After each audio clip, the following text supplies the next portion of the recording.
Bonjour à tous, c'est Smoothie. Aujourd'hui je vais vous présenter quelques techniques de fight, plus précisément dans le build.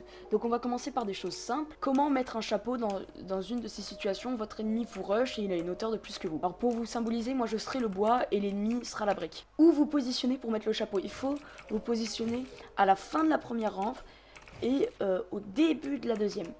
Et il faut viser le haut de cette structure, de l'escalier en brique. Donc on va faire ça, hop, je saute, boum, je l'ai mise. Comme vous pouvez le voir, c'est une technique assez facile, pas besoin de s'entraîner à la faire, juste d'avoir l'habitude de la faire. On a vu donc le chapeau, je vais vous apprendre à comment piéger. Tout d'abord, donc, on fait la même technique, vous allez bloquer là, vous allez prendre vos murs, entourer derrière. Ce qu'il faudrait faire, c'est placer 2 trappes et bloquer ici. Et bloquer ici. Et techniquement, c'est mieux de bloquer en dessous. Pour ceux qui se font avoir dans ce genre de choses, dans ce genre de piège, pardon, la meilleure chose à faire, c'est dès qu'une trappe est mise, admettons, on va dire que cette trappe a été mise en premier, vous êtes au milieu, c'est de foncer sur cette trappe et de la casser. Parce que si vous êtes à l'opposé de cette trappe ne vous tuera pas. Et cette trappe n'aura sûrement, alors il y a des chances qu'elle s'active, mais elle ne va peut-être pas s'activer, donc vous avez plus de chances de survivre. Si votre ennemi n'a pas mis de sol, ce que vous pouvez faire tout de suite, c'est donc, je vais me remettre en haut. Si votre ennemi n'a pas mis de sol, alors c'est un petit peu au coup de chance, hein. Quand on édite, on voit s'il y a un sol ou pas, il va falloir vraiment jauger. On arrive là, vous faites bloquer, il va falloir éditer très vite et tomber. Là vous allez esquiver le piège, vous allez pouvoir reprendre une hauteur. Donc récapitulons, le chapeau c'est une bonne technique d'anti-rush. Effectivement vous pouvez faire perdre du temps à votre ennemi et pouvoir reprendre la hauteur. Ce n'est pas très offensif sauf si vous avez des pièges, donc pensez bien à poser vos pièges. On va tout de suite passer à la deuxième technique, donc une technique que j'utilise souvent. C'est quand vous essayez de rush quelqu'un, vous avez vraiment pas la hauteur, c'est-à-dire que lui est à 3, 4, voire 5 hauteurs de plus que vous. Vous allez commencer à rusher, je vais casser cette rampe, mais ça rien. Vous allez commencer à rusher et boum, là vous allez vous protéger. Une technique que je vous conseille de faire, c'est d'arriver là, de sauter, de poser une rampe et de faire ça. Alors, ça paraît un petit peu compliqué, mais avec un peu d'entraînement, je vous assure, il n'y a rien de farfelu. Juste, ce qu'il va falloir, c'est vous protéger un maximum. Ce qu'il faudrait, dans le meilleur des cas, ce qu'il faudrait, c'est commencer à tirer sur votre ennemi, histoire de lui enlever 2-3 HP, qu'il se dise, ok, je suis peut-être en galère, je suis en difficulté, il va peut-être falloir que je reprenne encore de la hauteur, voire même à overbuild. Donc la technique est très simple, vous allez partir sur vos murs, vous allez sauter de l'autre côté, et tout de suite, une fois ce mur posé, vous allez poser votre rampe. Alors je ne suis pas sûr, mais je crois que la technique peut se faire sans mur normalement. Je vais essayer, mais voilà. Le truc c'est que vous allez tomber en arrière, donc vous allez perdre du temps. Le Fortnite c'est un jeu d'optimisation, plus vous optimisez votre temps, mieux c'est. Donc on va refaire la technique, hop, vous allez construire, alors ça c'est possible que ça arrive. Alors si ça arrive dans cette condition, ce que vous pouvez faire, c'est boum, repartir comme ça. Mais je vous conseille pas, vous allez plus gâcher de matériaux qu'autre chose. Donc récapitulons la technique, c'est très simple. Vous allez vous mettre là, vous allez sauter dans le vide, mettre une rampe, vous mettre ici, modifier la pyramide qui vous sert de deuxième bouclier par rapport au sol. Hop. Donc la mettre en rampe, remettre une rampe, et là vous allez pouvoir vous entourer. C'est très simple, vous pouvez reprendre la hauteur très facilement, pas besoin de faire la technique du L. Pour cette troisième technique, je vais vous apprendre la technique du L ou la technique du 90 degrés, elle a plusieurs noms. Alors c'est la technique la plus facile, enfin elle est compliquée à comprendre et à maîtriser, mais c'est la meilleure pour prendre la hauteur.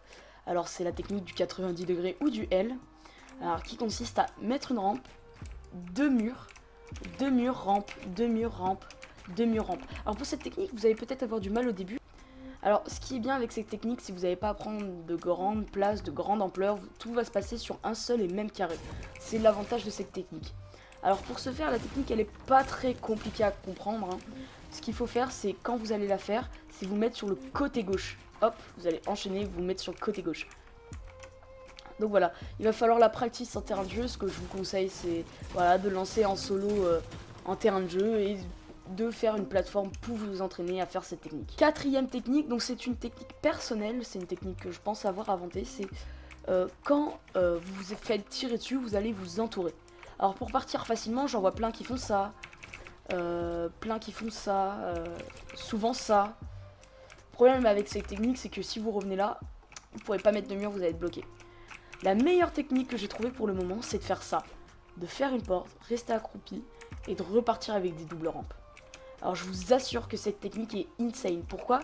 Elle a l'avantage de ne pas faire de bruit, à part à l'édit évidemment, hein, mais elle ne fait pas le bruit de la porte, comme certains le font, et on peut très vite du coup remarquer que votre ennemi essaye de s'enfuir ou que vous essayez de vous enfuir. Alors je vais refaire la technique.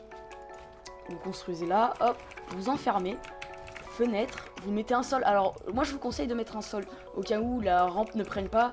Vaut mieux mettre un sol et perdre 10 de construction que de perdre de la vie. Vous faites ça, vous mettez un sol, une rampe, une double rampe. Là vous partez en double rampe, pardon.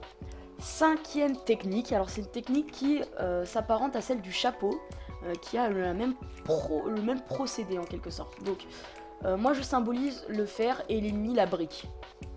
Hop. Donc vous êtes comme ça, et là vous avez réussi à prendre la hauteur sur votre ennemi.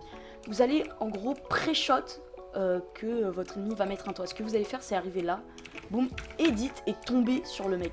Alors c'est le joueur ne va pas s'y attendre clairement. Vous allez pouvoir mettre de gros dégâts. Malheureusement j'ai pas pris de pompe à retail, mais je vous assure que cette technique est l'une des meilleures pour infliger de gros dégâts dès le début d'un fight. Alors l'erreur à ne pas faire, c'est une fois que vous avez fait ça, c'est vous entourer. Ce que vous allez sûrement faire, c'est vous entourer avec le mec. Et là, évidemment, vous êtes avec le pont, vous avez sûrement voulu switch avec une SMG. Il va avoir l'avantage, il va vous bourriner.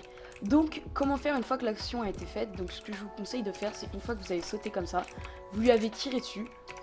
Ce que je vous conseille de faire, c'est donc de modifier, tirer dessus, et là, vous ressautez comme ça, et là, vous partez. Et là, vous allez reprendre la hauteur pour pouvoir donc réitérer la technique. Alors une autre technique pour prendre la hauteur, donc c'est une technique un peu plus compliquée à faire et qui à mon sens n'a pas l'utilité d'être faite, hein. Vous allez jamais la sortir en game, mais bon c'est bien de la savoir. Donc pour prendre la hauteur, vous allez commencer à faire des rampes, mettre un chapeau ici, vous retournez, mettre deux murs, un sol et une rampe. Donc voilà cette technique, donc je vais vous montrer rapidement ce que ça peut donner. Elle est assez compliquée puisque vous allez sûrement passer à travers votre mur, enfin votre sol pardon. Donc c'est une technique qui a à s'entraîner, mais bon c'est plus voilà occasionnellement. Je pense que c'est mieux à faire en bullfight, en terrain de jeu pour je sais pas épater votre pote ou lui montrer de nouvelles techniques, mais ça m'étonnerait que vous puissiez la sortir en MM. Septième technique de ce tuto, c'est une technique que j'utilise régulièrement. Pour moi c'est une des meilleures techniques de ce jeu, c'est la double rampe en fait, pour éviter de vous prendre des dégâts. Alors ce qu'il faut expliquer à certains joueurs, c'est que les constructions, dites-vous que c'est du shield et de la vie. Elle vous protège, c'est un bouclier, c'est comme du shield en fait. Donc ça sert à rien d'overbuild tout le temps, mais se protéger, pensez-y. Il faut éviter d'essayer de tout jouer sur son shoot. Il faut avoir un minimum de skill cap au niveau des constructions. Donc la double rampe, c'est facile, tout le monde connaît. Moi je vais vous apprendre à vous rediriger. Alors il y en a certains qui connaissent, certains d'autres qui se posent la question, mais qu'est-ce que ça veut dire? Alors, une fois arrivé là, il faut qu'il y ait une rampe au-dessus de vous. Ça ne marche pas si c'est comme ça. Il faut que la rampe au-dessus de vous ait une hauteur de plus. Vous allez mettre un sol ici, mettre un sol là, hop, encore un sol là, une rampe là, une rampe. Et là, vous allez pouvoir vous diriger. Edit, et vous allez pouvoir vous rediriger à l'infini. Alors, quand vous arrivez ici, évidemment, vous allez commencer avec une rampe. Ce que vous pouvez faire, c'est hop, viser le ciel, hop, comme ça. Alors évidemment, vu que c'est une technique que je fais souvent, j'ai du mal là. Voilà, viser le ciel. Vous allez pouvoir repartir. C'est vraiment une technique que je vous conseille d'utiliser. Ça peut counter par exemple les lance-roquettes qui vont essayer de vous pré-shot durant les doubles rampes. C'est infâme hein, quand vous faites shooter dans un petit périmètre au lance-roquettes. Donc vous pouvez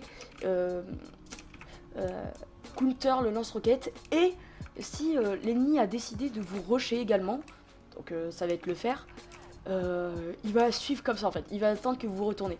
Le fait que vous allez vous rediriger, il va pas s'y attendre, ça va être compliqué pour lui, il va peut-être essayer de faire de s'entourer et tout, mais vous allez mettre dans une situation de difficulté. La seconde partie du tutoriel va s'adresser plus aux joueurs de Scrim. Alors pourquoi aux joueurs de Scrim? Puisqu'on va utiliser la pyramide. Alors avec cet ustensile, donc cette pyramide, vous allez pouvoir faire de nombreuses choses. Imaginons vous êtes en Scrim et vous devez prendre une zone. Vous allez modifier votre pyramide, hop, la mettre comme ceci, donc prendre en haut à gauche, en haut à droite, en bas à droite. Et pouvoir construire en dessous de vous. Donc admettons, vous avez des étages à prendre, vous pouvez faire ça. Vous pouvez construire en dessous de vous. Donc qu'est-ce que ça implique? Ça implique que vous allez complètement monopoliser en fait l'étage qui est à votre qui est en dessous de vous, puisque évidemment vous ne pouvez pas poser de rampe, donc l'ennemi va être bloqué, il va être enfermé. S'il s'enferme, vous pouvez modifier ici. C'est vraiment une technique qui est superbe pour le Scrim, je vous la conseille vivement. Alors autre technique avec cette pyramide modifiée, votre ennemi est en train de vous attaquer, est en train de vous rusher clairement, et vous ne sentez pas le toit, vous pensez que vous n'avez pas de pièces, c'est pas un moment pour faire le toit. Qu'est-ce que vous pouvez faire avec ça? Vous allez pouvoir rusher et mettre ça sur le côté. Alors qu'est-ce que ça implique? Ça permet d'aller très vite. Donc je vais vous montrer. Hop, hop, et là vous allez très vite pouvoir reprendre une hauteur très facilement. Donc cette technique, elle est bien, mais vous êtes vraiment touchable. Vous êtes vraiment très exposé au tir. Donc ce que je vous conseille de faire, c'est de combiner tout simplement deux techniques, celle des doubles rampes et cette nouvelle technique. Donc vous allez poser votre pyramide modifiée, mettre un sol ici et continuer les doubles rampes.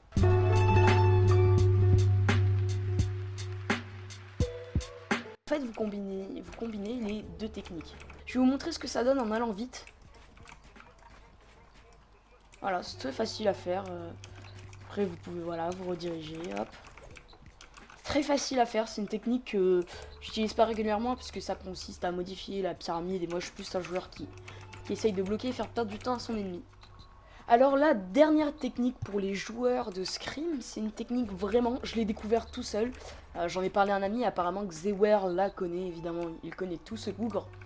Donc, vous voulez prendre une zone très facilement, donc vous êtes en Scrim, vous êtes enfermé.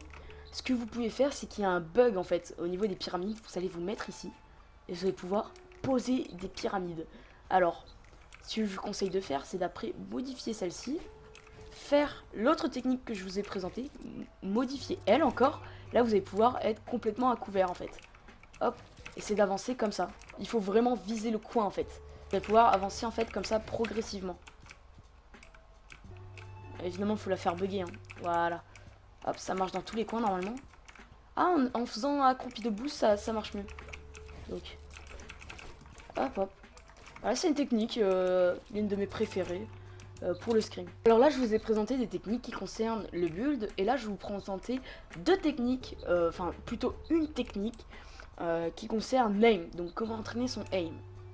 Alors voici la technique, ouais ça peut pas être bizarre au premier abord, c'est une technique assez simple qui consiste à tout simplement, grâce au nouveau piège, le congeleur je crois, ouais c'est ça le congeleur, hop vous allez glisser comme ça, et en fait le but c'est de rester au milieu de ce carré. Hop, le but c'est de viser, comme ça vous allez améliorer votre trade et là vous vous adaptez à votre sensibilité. Alors, cette technique fonctionne si vous n'avez pas trop de pièges à glace. Elle peut fonctionner. Merde. Oh. Hop. Elle peut fonctionner avec des pads.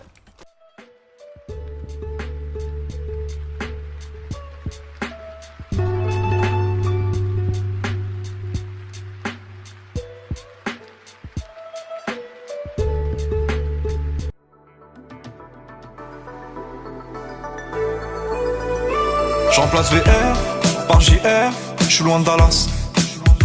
Je fuck l'esclavage, je revends la blanche à Obama. Je refuse qu'on soit